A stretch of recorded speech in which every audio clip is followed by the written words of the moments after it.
Monsieur le représentant de M. Khalid Aboubacar Sall, maire honoraire de la ville de Dakar,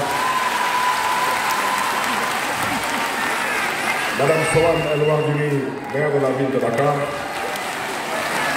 Monsieur le secrétaire général de la ville de Dakar et président de la couveuse d'entreprise pour la promotion de l'emploi par la micro-entreprise, Madame le secrétaire général du Forum mondial de l'économie sociale, Madame Haute Saldana Kaznav,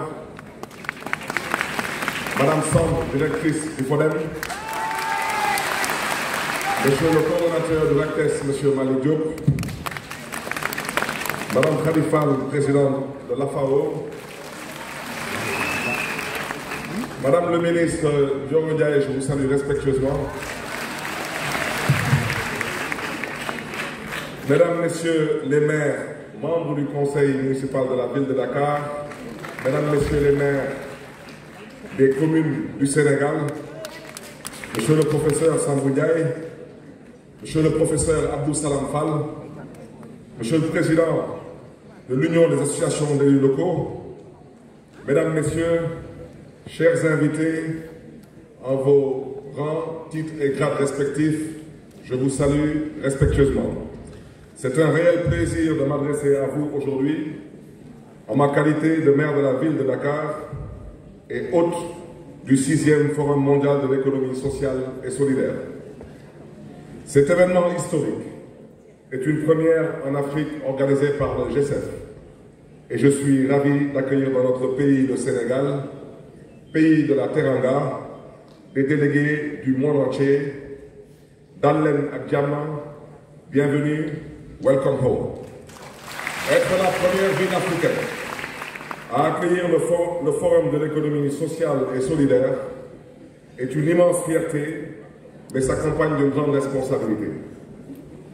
Dakar 2023 a la responsabilité de porter la voix du continent africain, continent de l'avenir.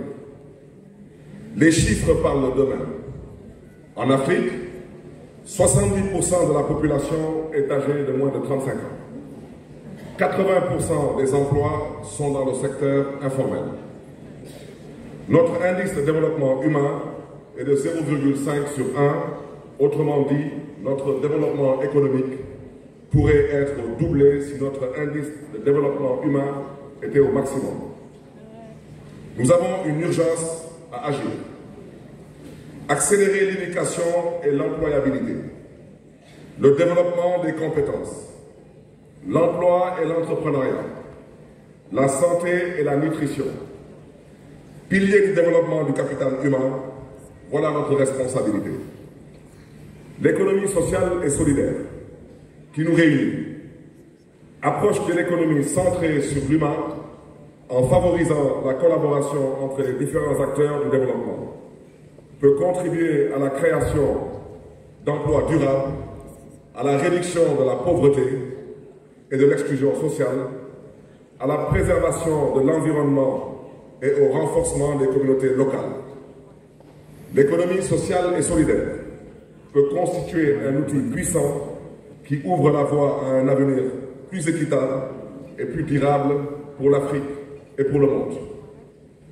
Le thème de cette journée consiste à échanger sur l'autonomisation des femmes et la territorialisation des politiques publiques durables. Les discussions de ce pré-forum femmes marquent notre engagement citoyen, notre volonté de construire la société dans laquelle nous souhaitons vivre et serviront de fil rouge tout au long du 6e Forum mondial de l'économie sociale et solidaire. Vous me permettrez alors d'insister sur le fait que nous avons tous un rôle de premier plan à jouer dans les sphères de décision et plus particulièrement au sein de nos collectivités. C'est l'occasion ici de saluer l'engagement de l'État du Sénégal sur l'économie sociale et solidaire, tout gouvernement confondu. Le Sénégal a fait de l'économie sociale et solidaire une priorité fondamentale qui contribue à créer de la valeur ajoutée dans les secteurs formels et informels. La création d'un ministère en charge de la microfinance et de l'économie sociale et solidaire ainsi que les dispositions législatives sur cette question majeure, telles que le vote de la loi d'orientation sur l'économie sociale et solidaire en 2021, en sont la preuve. Chers invités, mesdames et messieurs, selon le rapport mondial Global Gender Gap du World Economic Forum, le monde a progressé dans la réduction de l'écart entre les hommes et les femmes de 68,1% en 2022. Toutefois, au rythme actuel, il faudra environ 132 ans pour parvenir à une parité complète entre les hommes et les femmes. Qui parmi nous sera là encore dans 132 ans? Au regard des nombreux obstacles que rencontrent les jeunes filles et les femmes, il ne s'agit pas de parler de parité aujourd'hui. Il s'agit d'identifier les conditions d'autonomisation des femmes. Imaginez un monde où les femmes ne sont pas freinées par des barrières et des limitations et où leur potentiel est pleinement exprimé. Ce monde et l'édification de sociétés fortes et inclusives sont à portée de main si seulement nous osons faire tomber ces obstacles. Lorsque nous libérons le potentiel des femmes, nous libérons également le potentiel de toute l'humanité. Distingués invités, mesdames et messieurs, les femmes ont fini de prouver leur rôle majeur dans nos sociétés. Elles nous donnent la vie et nous nourrissent. Que serait l'Afrique sans les femmes? Que serait le monde sans les femmes? Voilà la question fondamentale. Avant de répondre à cette interrogation, permettez-moi de faire un état des lieux. En Afrique, les entreprises dirigées par des femmes font face à un énorme déficit de financement de 42 milliards de dollars selon la Banque africaine de développement. D'autre part, le manque de formation en gestion, leur crainte face aux risques, entre autres, constitue un frein dans leur parcours pour contribuer au développement économique. En outre, les structures formelles de financement, telles que les banques et les établissements financiers, imposent des conditions restrictives pour l'octroi de crédit, telles que la nécessité de garantie, d'ancienneté de compte et de documentation relative à l'étude de projet, ce qui limite l'accès des femmes au crédit. La microfinance, dont le rôle est de répondre aux besoins des populations les plus démunies, exige souvent une politique d'épargne préalable à l'octroi de crédit, condition difficile à réunir pour les femmes. La nanofinance suffit-elle aux besoins des femmes entrepreneurs pour une activité pérenne? Certainement pas. L'accès à l'éducation joue un rôle crucial dans l'amélioration de la mobilité socio-économique et permet de rompre le cycle de la pauvreté. Des progrès remarquables ont été accomplis pour améliorer les taux de scolarisation à tous les niveaux, en mettant particulièrement l'accent sur les filles. Toutefois, investir dans l'autonomisation des femmes est une priorité absolue compte tenu des défis considérables auxquels elles sont confrontées. Les femmes africaines sont les piliers des familles et de l'économie. Conditionnées à tout gérer, famille, couple, finances, éducation, activités professionnelles, elles peuvent aujourd'hui faire de cet héritage socio-culturel un atout décisif pour leur carrière et pour le développement de leur pays. En Afrique, les femmes s'imposent comme de véritables entrepreneurs nés. Je profite de la tribune qui m'est offerte ici pour rendre aux femmes un vibrant hommage parce que vous êtes résilientes, vous êtes solidaires et très engagées, vous êtes capables de l'impossible, vous êtes riches de savoir, de culture et de valeurs. Vous imposez avec détermination votre leadership dans tous les domaines. Vous faites bouger les lignes à l'instar de nos sœurs qui s'imposent, non sans effort, dans les plus hautes sphères de la finance africaine et mondiale. Vous constituez plus de 50% de la population active dans plusieurs pays africains. Votre force de frappe est considérable et les chiffres le prouvent. Vous représentez 70% de la main-d'œuvre agricole en Afrique subsaharienne et produisez jusqu'à 90% des aliments consommés dans certains pays. Chers invités, mesdames et messieurs, je voudrais solennellement et humblement demander à toute l'assistance de se lever et de rendre un hommage bien mérité et sincère aux millions de femmes qui travaillent inlassablement chaque jour sous un soleil brûlant et qui endurent l'épuisement pour que nous puissions satisfaire notre faim.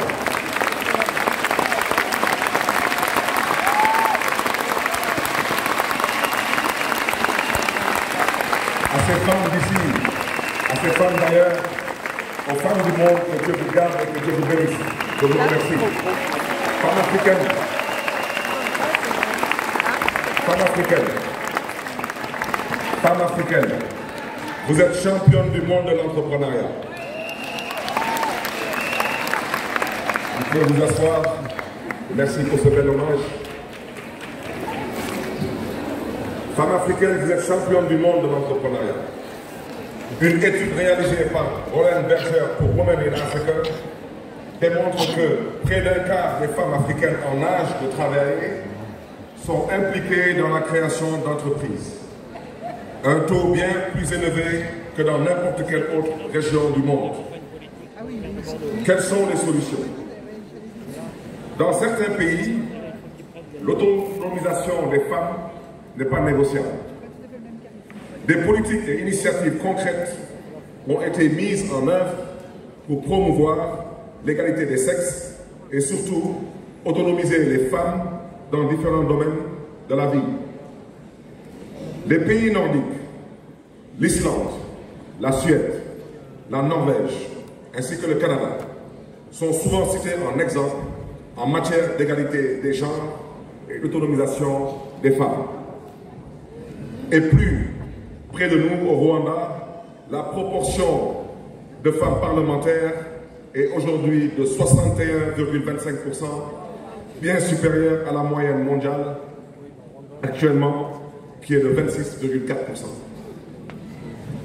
La banque Grameen Bank, fondée par Mohamed Yunus au Bangladesh en 1983, offre des prêts à des groupes de femmes, appelés groupes d'emprunteurs, qui se portent caution mutuellement dans le cadre de l'approche dénommée Banque des pauvres. Les prêts sont accordés sans garantie ou hypothèque et destinés à soutenir des activités génératrices de revenus. Cette approche a connu un grand succès au Bangladesh et est devenue une référence mondiale pour l'accès au crédit aux plus vulnérables. À quand la banque des plus vulnérables au Sénégal et en Afrique? Voilà une question qui mérite réflexion. Sur un continent qui est supposé aujourd'hui être le continent considéré comme étant le plus pauvre, mais le plus riche de par ses ressources naturelles et humaines. Quelles recommandations à envisager pour l'autonomisation des femmes et la territorialisation des politiques publiques durables? L'éducation, notamment permettre aux jeunes filles de poursuivre leurs études secondaires. Parmi les 90% de jeunes Africains qui arrêtent leurs études au secondaire, se trouvent de nombreuses jeunes filles malheureusement. Former les jeunes filles aux études scientifiques améliorerait également leur employabilité. Les politiques publiques pourraient permettre aux femmes d'avoir un accès égal aux technologies numériques. En Afrique subsaharienne, seulement 25% des femmes ont accès à l'Internet mobile contre la moitié des hommes. Pour être autonomes, les femmes devraient se mettre en réseau et devraient être soutenues afin d'être compétitives sur le marché national et international, devenir des talents globaux et accéder plus facilement aux sources de financement, au marché local, régional et international. Dans le domaine du digital, l'Organisation des Nations Unies, en retenant pour la journée du 8 mars 2023 la thématique « Pour un monde digital inclusif », innovation et technologie pour l'égalité des sexes, a compris tous les enjeux qui entourent le secteur des technologies de l'information et de la communication pour les femmes. Pour ma part, la ville de Dakar finance l'éducation dans le digital et multiplie les initiatives. À titre d'exemple, le hackathon organisé récemment a enregistré la participation de plus de 500 développeurs. Le premier prix a été remporté par une femme. Nous avons privilégié les actions du FODEM, Fonds de développement et de solidarité municipale, pour lutter contre la pauvreté urbaine et féminine, une priorité absolue. Et à ce stade, je voudrais rendre un vibrant hommage à mon prédécesseur, Madame le maire Souam El Wardini et Madame Sam, directrice du FODEM, qui n'ont ménagé aucun effort pour permettre aux femmes dakaroises de pouvoir se former et de pouvoir aussi avoir accès à des financements. Ayant constaté que les femmes n'ont pas accès aux ressources financières et sont souvent exclues du système classique de financement, nous avons mis en place une approche triptyque, formation, financement et accompagnement. En dotant le FODEM et la CEPEN d'importants moyens financiers et techniques, nous répondons aux besoins d'inclusion sociale et économique des femmes qui reposent sur la création de structures d'insertion socio-économique et favorisent leur intégration dans la sphère économique. 23 000 bénéficiaires répartis autour de 450 groupements ont bénéficié de formations, d'accompagnement et de financement d'activités génératrices de revenus. Osons briser les barrières pour que toutes les jeunes africaines aient accès à l'éducation. Osons partager les risques pour accompagner financièrement les initiatives des femmes. Osons leur faire confiance. Osons ensemble repenser les partenariats et synergies d'action entre l'Afrique et le reste du monde. Osons valoriser les success stories des femmes afin que les rôles modèles inspirent les jeunes générations. Mon ambition en qualité de maire de la ville de Dakar est qu'au sortir de ce forum, nous engageons tous autour de mesures urgentes et concertées. Je plaiderai pour le lancement de la plateforme DK 20, 23, 30, une plateforme conçue pour créer 20 millions d'opportunités de formation, d'éducation, d'employabilité, d'accès au financement en 2023 pour les jeunes et les femmes dans la perspective de l'atteinte des objectifs de développement durable en 2030.